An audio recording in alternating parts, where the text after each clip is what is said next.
Chères lycéennes et chers lycéens, nous allons commencer ce mercredi ensoleillé par une lecture d'un poème de Rimbaud qui se trouve dans Une saison en enfer, qui est donc sa dernière œuvre et qui est une véritable déflagration. En fait, c'est un coup d'envoi, comme s'il était retourné à ce qui est le plus originel chez lui à la fin de sa vie. Bon, c'est un peu avant la toute dernière partie de sa vie où il part en Afrique pour être trafiquant d'armes et où il va mourir précocement. Enfin, vous savez, il avait eu une très très grave infection, c'était une blessure à la jambe.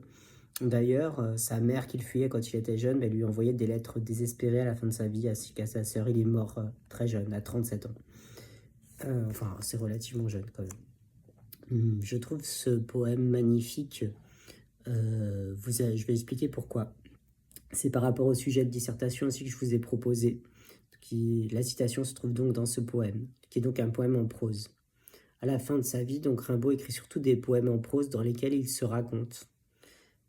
Donc l'impossible. Ah, cette vie de mon enfance, la grande route par tous les temps, sobre, surnaturellement, plus désintéressé que le meilleur des mendiants, fier de n'avoir ni pays, ni amis, quelle sottise c'était, et je m'en aperçois seulement. J'ai eu raison de mépriser ces bonhommes qui ne perdraient pas l'occasion d'une caresse parasite de la propreté de la santé de nos femmes. Aujourd'hui, qu'elles sont si peu d'accord avec nous, j'ai eu raison dans tous mes dédains, puisque je m'évade. Je m'évade, je m'explique. Intéressant cet emploi en fait du verbe expliquer qui veut dire se déployer en fait. Se déployer donc quelque part atteindre le plus haut de ses possibilités. Hier encore je soupirais, ciel, sommes-nous assez de damnés ici-bas? Moi, j'ai tant de temps déjà dans leur troupe, je les connais tous.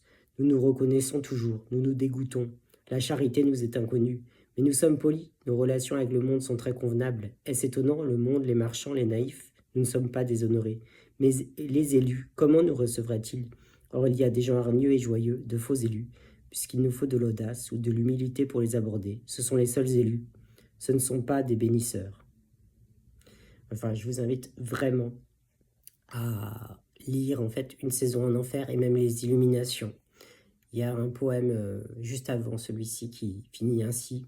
Je sais aujourd'hui saluer la beauté, comme s'il avait retrouvé son avenir à la fin de sa vie.